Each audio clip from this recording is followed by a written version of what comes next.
All units hold position. We have a confirmation on the sample. Over.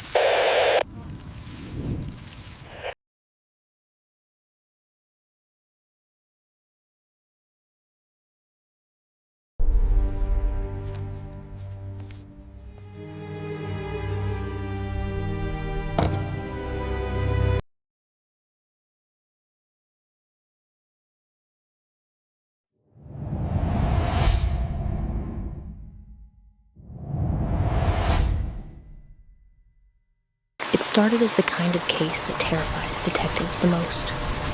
No crime scene, no body, no witnesses. Just a smiling 22-year-old woman who walked out of a nightclub in South Bend, Indiana, and then vanished into the dark. For weeks, police followed one dead end after another. Friends were questioned. Security footage was checked and rechecked. Tips poured in and dried up. Every lead seemed to crumble as soon as they touched it. They had nothing. Until someone in the investigation stared hard at a page of phone records and noticed a tiny, almost forgettable detail. A cluster of numbers and cell tower hits that didn't fit the story they'd been told. That small inconsistency would crack the case open. To understand how it got that far, you have to understand who was missing and why so many people refused to believe she was simply gone. Alma Del Real was the kind of young woman people remembered. 22 years old, with long, dark hair and a ready smile. She grew up in South Bend, a Midwestern city where everybody seemed to know everybody, or at least know someone who did. Alma worked, helped her family, juggled her responsibilities like any young adult. But she also made time for the things she loved: music, dancing, and being out with her friends. People who knew her described her the same way again and again. Warm, social, the sort of person who lit up a room and made strangers feel like old friends. She was reliable, too. If she said she'd be somewhere, she showed up. If she made plans with you, she didn't just disappear. So when Alma did disappear, the people around her knew almost instantly that something was wrong.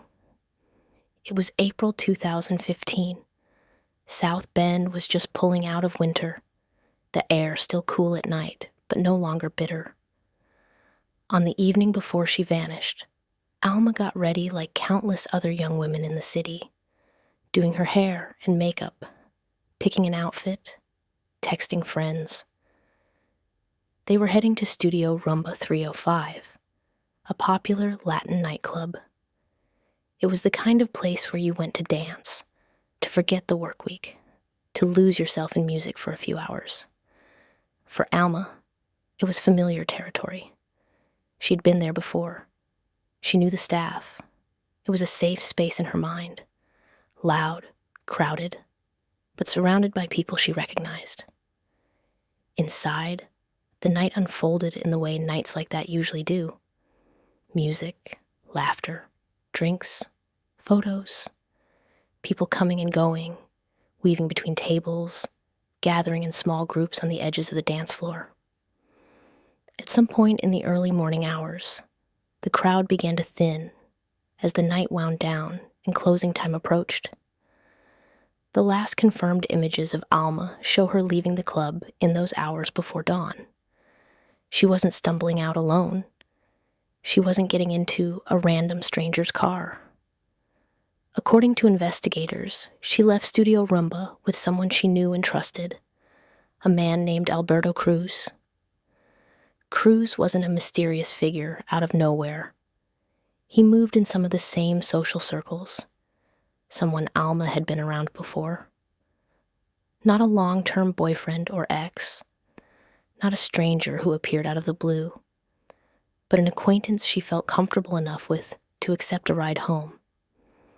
Outside the club, CCTV cameras captured them together.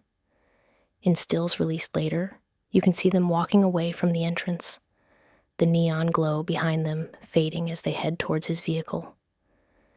It should have been a short, uneventful drive. According to what Cruz would later tell police, he dropped Alma off at her home in South Bend and then went about the rest of his day. In his version, that was where his responsibility ended. He was just the friend who gave her a lift. Alma was never seen alive again. The next day, when her family realized she hadn't come home, the shift from concern to fear was rapid. Alma wasn't answering texts. Calls went straight to voicemail. There were no social media posts. No messages to friends. For a young woman who lived half her life on her phone, the silence was deafening. Her family reported her missing. For officers in South Bend, missing person reports involving young adults are complicated. Many times, the person turns up within hours, having stayed out with friends, gone on an unannounced trip, or simply needed space. But very quickly, this didn't feel like one of those cases. Alma had a job. She had responsibilities. She had close ties to her mother and others in her life. She didn't have a history of disappearing for days. And now, there was nothing. No bank activity, no calls, no sightings. Detectives began with the basics. Last known movements, last people seen with her. A timeline that started with the doors of Studio Rumba 305. They spoke to bartenders, bouncers, regulars. Who saw Alma that night? What was her mood? Did she argue with anyone? Leave with anyone? Again and again, one name surfaced. Alberto Cruz. He hadn't just been in the club. He had been the one to drive her away from it. Police brought Cruz in for questioning. In the early days of a missing person investigation, the person who last saw the victim is always a crucial piece of the puzzle. Sometimes purely as a witness, sometimes as something more. Cruz told detectives a simple story. He said Alma had been drinking and dancing like everyone else. When the night wrapped up, he offered her a ride home. She accepted. He drove her to her house in South Bend, dropped her off, watched her go inside, and left. After that, he claimed he didn't know what happened. It was a narrative that, at first glance, could be true. There were no immediate signs of a struggle outside Alma's home. No obvious crime scene in his car. And with no body, no blood, no surveillance beyond the club, police had little to push back with in those first conversations. So they did what they could. They searched routes between the club and Alma's house, looking for discarded items, pieces of clothing, anything that might indicate an incident along the way. They checked hospitals, jails, and shelters. They traced her usual patterns, hoping she'd simply appear. Days went by. Flyers with Alma's face went up across South Bend. Family and friends organized searches, walking fields, alleys, and riverbanks.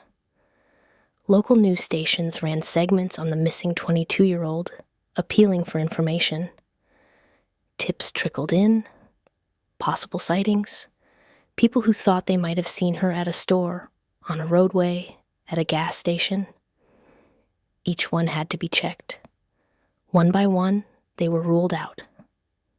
What the public couldn't see was that inside the investigation, detectives were growing more and more uneasy. Cruz's story stayed the same on the surface, but there was something about his demeanor that didn't sit right. Officers had been here before. A man who insists he tried to help, who portrays himself as a friend, whose name keeps circling back into the center of the investigation. Yet suspicion isn't enough. They needed something concrete. Without a scene, without physical evidence, the case risked stalling completely. Days became a week, then 2. Alma's family lived in a suspended state, half grief, half hope, checking their phones constantly for news that either mercifully closed the door or cracked it open. All the while, in the background, digital records were being quietly pulled and processed.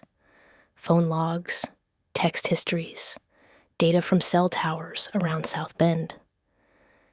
If Alberto Cruz was telling the truth, his phone should have been where he said he was, when he said he was there. At first glance, the records looked like any other. Columns of timestamps, tower IDs, numbers dialed and received, lines of data that to an untrained eye were just noise.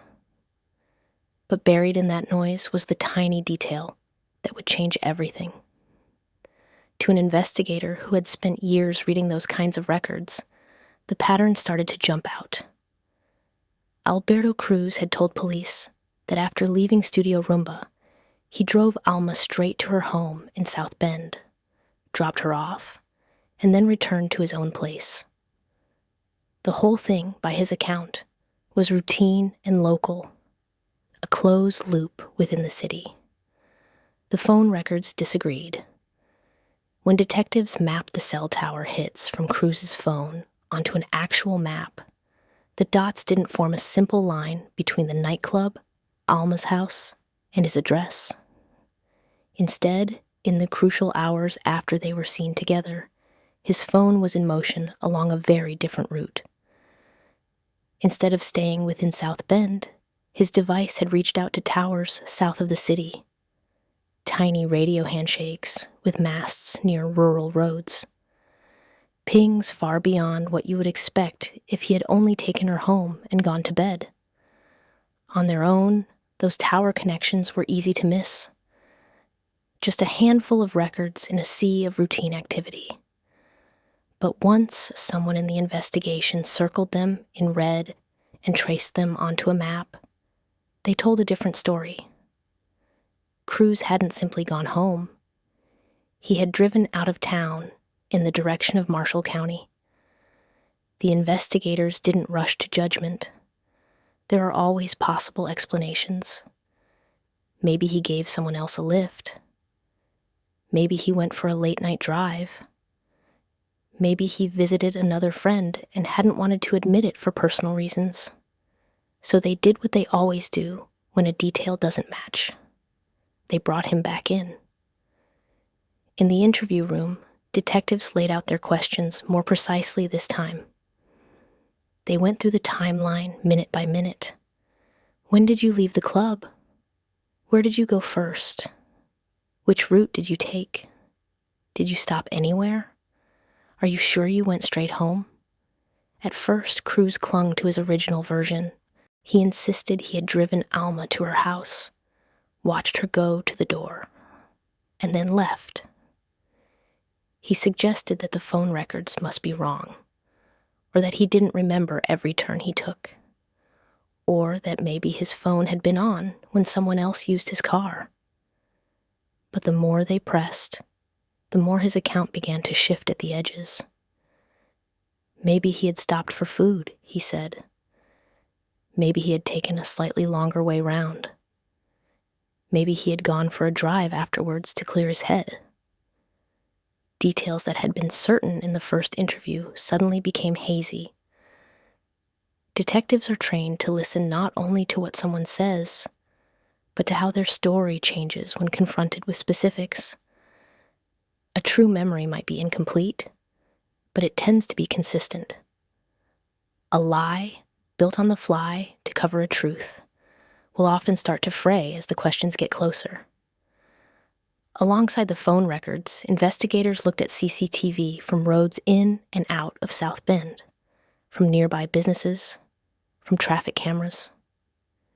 Piecing it all together was slow, but the broad strokes became clearer. Alberto Cruz had not taken a straight route from Studio Rumba 305 to Alma's front door. He had gone south, towards open country. Even then, they didn't have enough.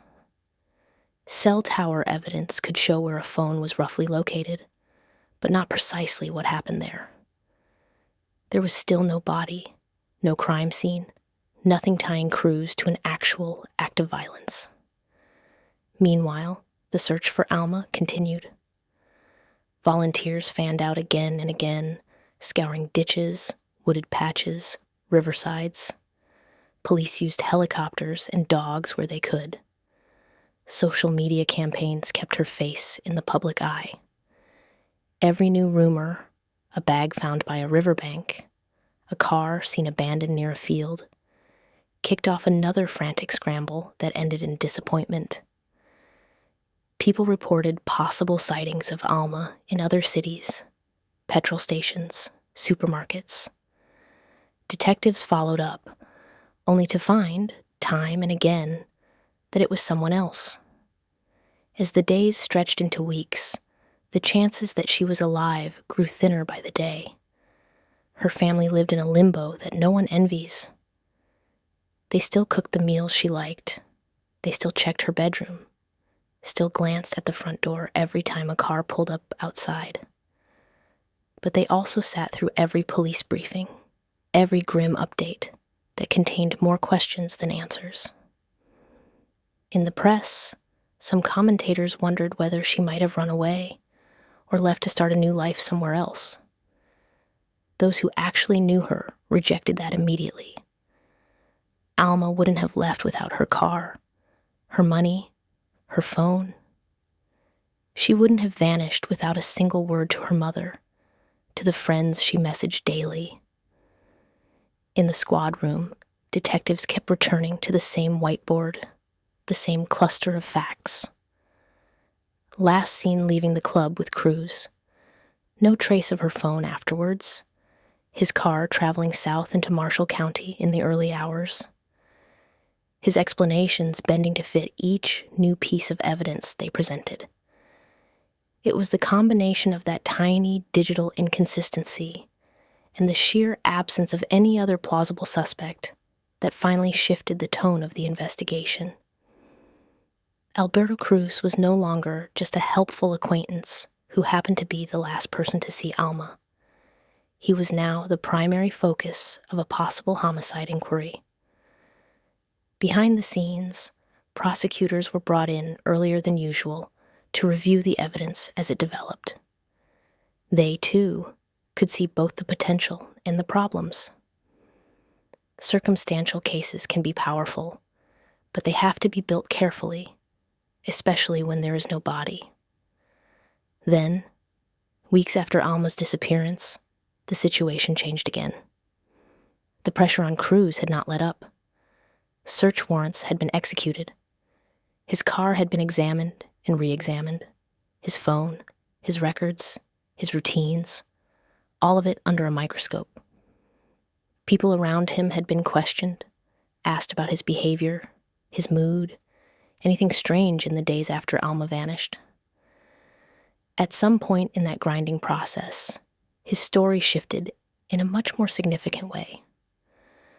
According to later court testimony, Cruz began to move away from the simple, "I dropped her off and left" narrative.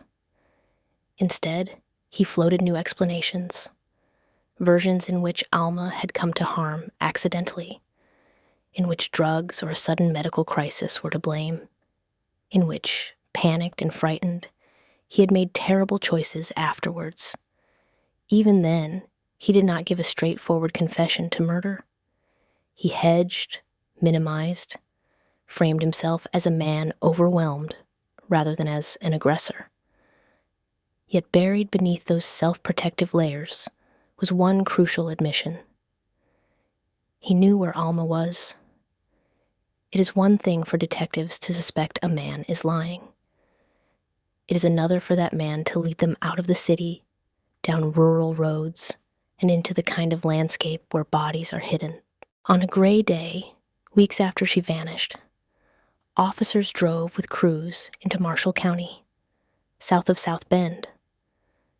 Fields stretched out on either side of the road, broken by stands of trees and the occasional farmhouse. It was the kind of place most drivers speed past without a second thought. Somewhere off one of those country roads, Cruz indicated a location. When the cars pulled over and doors opened, the mood among the law enforcement officers was somber but focused. This was what they had feared, and what, in some quiet part of themselves, they had expected. They moved slowly through the rough ground, scanning for anything out of place.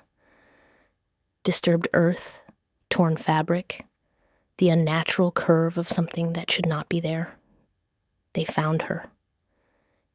In a rural area of Marshall County, in a field where crops had not yet grown high, lay the remains of a young woman who had been missing for weeks. Because of the time that had passed, because of exposure to the elements, the medical examiner could not give every answer the family craved. But there was enough to end one painful part of their ordeal. The remains were identified as Alma Del Real. The missing person case was now officially a homicide. News of the discovery spread quickly back to South Bend. For Alma's family, it was a moment of shattering confirmation. The small, stubborn part of them that had still imagined she might walk through the door one day had to face reality. She was gone. And the man who had taken police to her body was the same one who had claimed he had simply dropped her safely at home. From that point on, every part of the investigation hardened around Alberto Cruz. Detectives and prosecutors rebuilt the timeline with new clarity. They had CCTV from the club showing him leaving with Alma. They had cell tower and phone record evidence, placing his phone on the route towards the rural site where she was found. They had his shifting stories, his eventual admission that Alma had died while in his company, and his decision to dump her body in a field rather than call for help. The tiny detail that had first raised eyebrows, those out-of-place tower pings, was no longer just a curiosity. It was the backbone of a narrative, a digital trail that quietly contradicted his lies until he had nowhere left to move. For Alma's loved ones, the discovery in Marshall County was not justice. It was the start of a new, brutal chapter, preparing themselves to sit through a trial where strangers would argue about the last hours of her life, where her choices and character would be picked apart, where the man they believed had killed her would take the stand and offer yet another version of events. But they were determined to be there. They had already lived through the uncertainty. Now they wanted to see the system speak plainly about what had happened to Alma Del Real. When the case finally reached a courtroom, there were still things no one could say for certain. There were no eyewitnesses to Alma's final moments. There was no surveillance footage of what happened to her once she and Alberto Cruz left the glow of Studio Rumba 305. Even the medical examiner, constrained by the passage of time and the condition of her remains, couldn't pin down an exact cause of death. But what prosecutors did have was a story told in behavior, in digital breadcrumbs, and in choices. At trial, they laid that story out piece by piece. Jurors heard first about Alma herself. 22 years old, reliable, close to her family. They saw photographs of her smiling with friends, heard from people who described her as warm, responsible, rooted in South Bend. This wasn't a young woman who simply discarded her life and walked away without a word. Then they were walked through the night at Studio Rumba. Club staff testified about seeing Alma there, about the crowd and the energy. Friends described dancing with her, watching her move from one group to another, laughing, enjoying herself. And then, as closing time neared, people began to remember another detail. Alma, they said, was planning to leave with Alberto Cruz. CCTV footage backed them up. Prosecutors played the grainy video for the jury. The front of the nightclub, people drifting in and out, and then, in the early hours, Alma and Cruz leaving together. In the still frames, she's unmistakable. So is he. That, the state argued, was the last moment anyone other than Cruz ever saw her alive. From there, the focus shifted to the technology. an expert in cell phone records, took the stand. Calmly, methodically, they explained how mobile phones communicate with nearby towers, how those connections are logged, and what you can see and can't infer from them. They weren't claiming they could track Cruz's phone to a specific meter, but they could show, with charts and maps, where his device was in broad strokes over the hours that mattered. One large map was displayed to the jury. On it, the prosecutor pointed to 3 main locations: Studio Rumba 305 in South Bend, Alma's home in the city, and the rural area of Marshall County, where her body was eventually found. If Cruz's original story had been true, they argued, you would expect to see his phone take a simple path, from the club to Alma's house, then on to his own. A tight cluster of tower hits within South Bend. Instead, the mapped data showed his phone leaving the city, reaching out to towers along a route toward Marshall County in the hours after they left the nightclub. The pattern lined up with the journey he later took officers on when he led them to Alma's remains. The jurors could see it in front of them, a digital echo of a drive he insisted, at first, never happened. The prosecutor returned again and again to that contrast.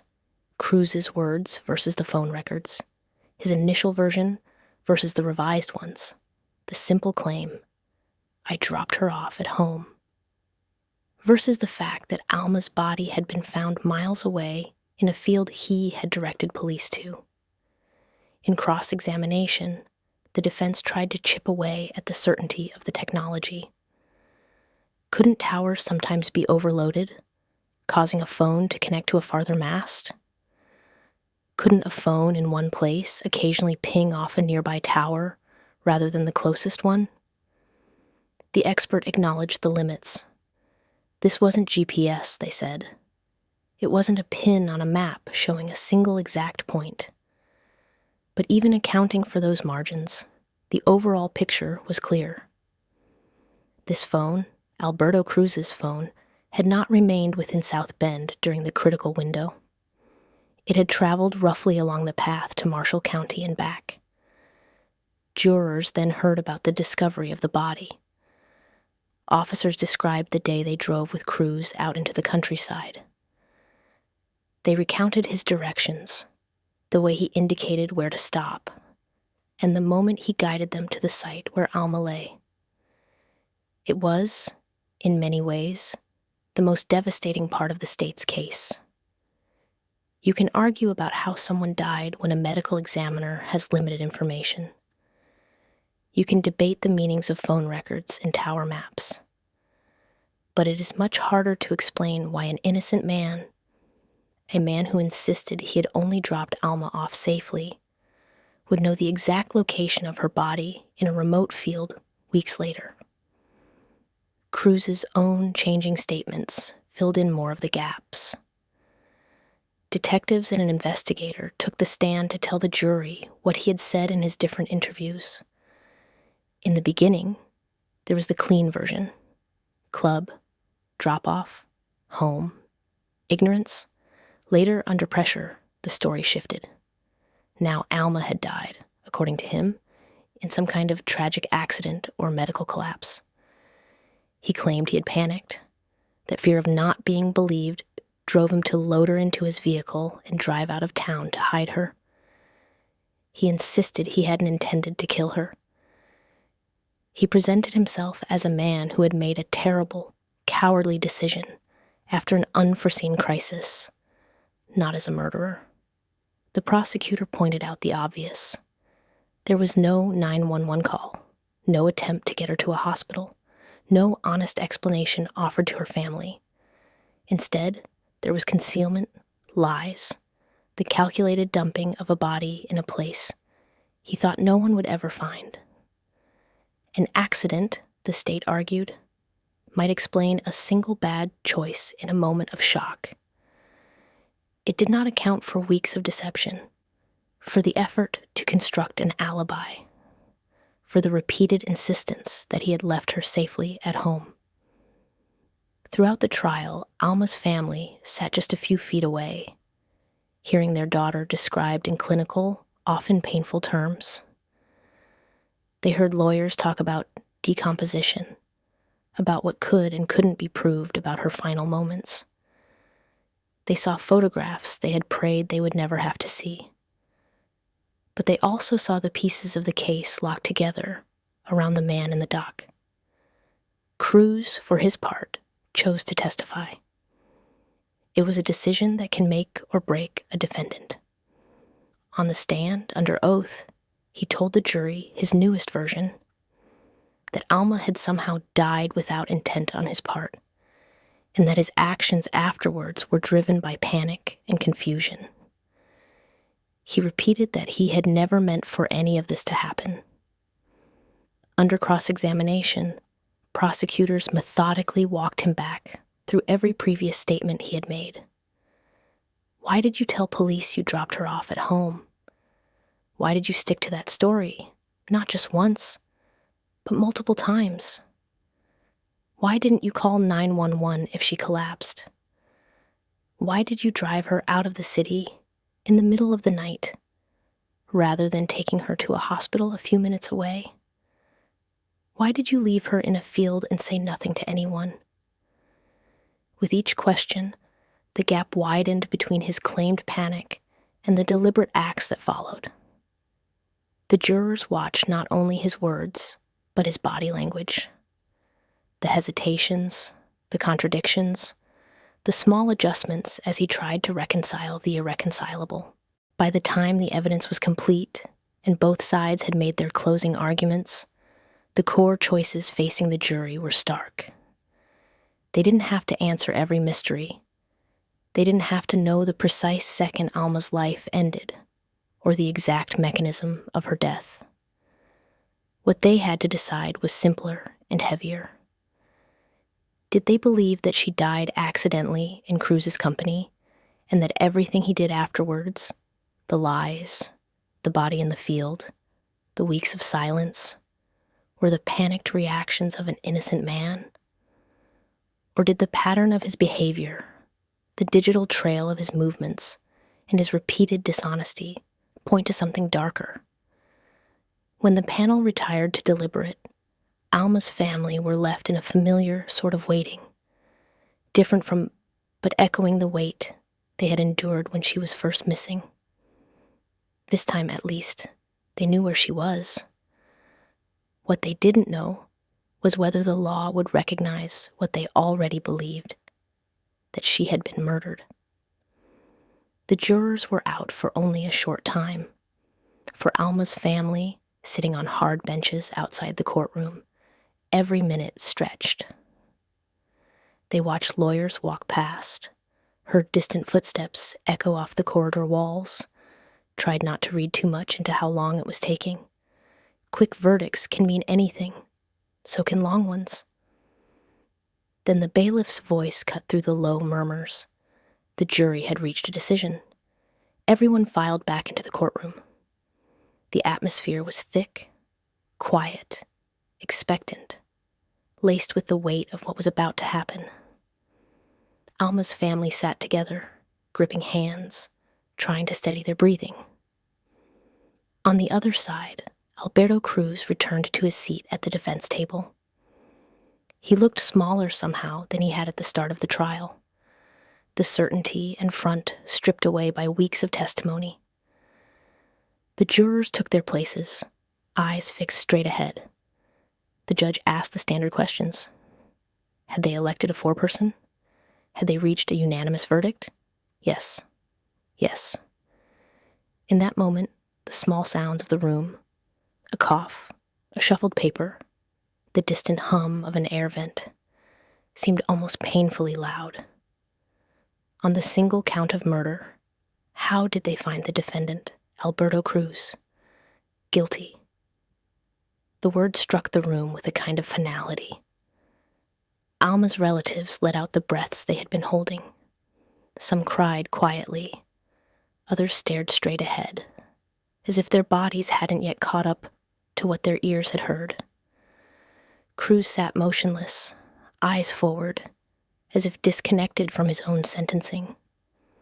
For the jurors, the decision had not been a mystery they magically solved behind closed doors. It was, they said later, a careful weighing of actions and lies. They came back again and again to the same points. He was the last person seen with Alma. His phone traveled towards the rural area where her body was eventually found. He denied that journey until the records made denial impossible. Alma did not simply vanish, nor did she choose to vanish. He alone had brought them to the place where her remains lay. The tiny detail in those phone records, the quiet betrayal of his own story by a sequence of cell tower pings, had been the thread they pulled. Once they did, everything else began to unravel. At sentencing, the court heard victim impact statements that laid bare the real cost of what had happened. Alma's mother spoke about the daughter she had lost, the laughter that no longer filled their home, the ordinary mornings that had become reminders of everything that would never be again. She talked about holidays spent with an empty chair at the table, of waking up each day and having to remember all over again that her child was not in the next room. No one in that courtroom needed a lecture on the value of a life. It was written on every face on the side of the gallery where her family sat. The judge addressed Cruz directly. The specific words varied through legal formalities, but the message was clear. Whatever excuses he had offered, whatever story he had tried to construct about accidents and panic, his actions spoke louder. He had taken a young woman's life and then done everything in his power to hide that fact, leaving her family to flounder in uncertainty and fear. For that, the court determined, he would spend the bulk of his own remaining life behind bars. Alberto Cruz was sentenced to 60 years in prison for the murder of Alma Del Real. In practical terms, it meant that barring extraordinary developments, he will likely die in custody. He appealed, as many convicted men do. Those appeals were denied. The conviction and sentence stand. Outside, reporters gathered to cover the verdict and sentencing. Microphones raised towards a family who had already given more of themselves to public view than they ever wanted to. It's one thing to mourn privately. It's another to have your grief become a matter of public record, dissected on the evening news. They spoke briefly about Alma, not just as a victim in a case, but as a daughter, a friend, a person.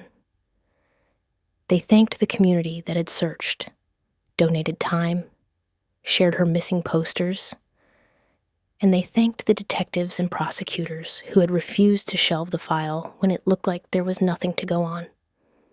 In the end, it had been that obstinate attention to detail that moved the case forward. The officer who noticed that the phone records did not match the story wasn't chasing a dramatic breakthrough. They were doing something quieter, double-checking numbers, tracing routes on a bland, color-coded map. Work that looks, from the outside, almost boring. But that is often how real investigations are cracked. Not through cinematic confessions or anonymous letters slid under doors, but through someone, somewhere, refusing to ignore a single inconsistent line in a spreadsheet. In Alma's case, that inconsistency was the distance between where Alberto Cruz said he had gone and where his phone actually traveled. Those extra miles on a night he repeatedly claimed was simple and short, force the next questions. Those questions exposed each new lie, and every lie, stacked atop the last, made the truth harder to hide. For South Bend, the case was a reminder of how thin the line can be between an ordinary night out and disaster. Alma had done what thousands of people do every weekend. Gone to a club she knew, spent time with friends, accepted a ride from someone familiar. She didn't walk down a dark alley with a stranger. She didn't ignore glaring red flags. She trusted that a person she knew would get her home. The danger did not come from some faceless monster lurking in the shadows. It came from a man in her wider circle, someone who knew her routines, who could stand beside her in a crowded place without raising suspicion. That truth is uncomfortable. It's easier to tell ourselves that evil wears a visible mask, that we will recognize it instantly. But cases like Alma's and so many others show how often harm comes wearing a familiar face. For law enforcement, her case became an example of why digital evidence matters even when you don't yet have a body, why you build timelines down to the minute, why you refuse to let a neatly packaged story sit unchallenged. Every phone, every car, every swipe and ping leaves a trace. Most of those traces are meaningless. Some, like Cruz's nighttime route out of South Bend, are not. For Alma's family and friends, no verdict could be enough. Justice in court does not mean peace at home. They still live with her absence, with birthdays that never come, with the ache of loving someone whose entire future was stolen in the hours after a night of dancing. But there is a difference between a life cut short and a life cut short, with no one held accountable. The juror's decision, resting partly on that tiny digital detail, closed at least one part of the circle. They declared, formally and publicly, what Alma's loved ones already knew in their bones, that she didn't simply disappear. She didn't leave them by choice. Someone took her. And in the end, it was the very technology that allowed friends to text and call and connect on a normal night out that quietly remembered the truth when a killer tried to bury it in a field. In South Bend, Studio Rumba's lights have come on for 1,000 other nights since 2015. Music has played, people have laughed and danced, and at the end of the evening, they have spilled back out into the dark, looking for rides, for taxis, for familiar cars. Most of them made it home exactly as planned. Alma Del Real did not. Her story sits now in the records of St. Joseph County, in the memory of a community, and in the quiet caution that settles over anyone who hears it. That sometimes, in an investigation where there seems to be nothing, the truth is hiding in a single, stubborn, easily overlooked detail. The trick is seeing it in time,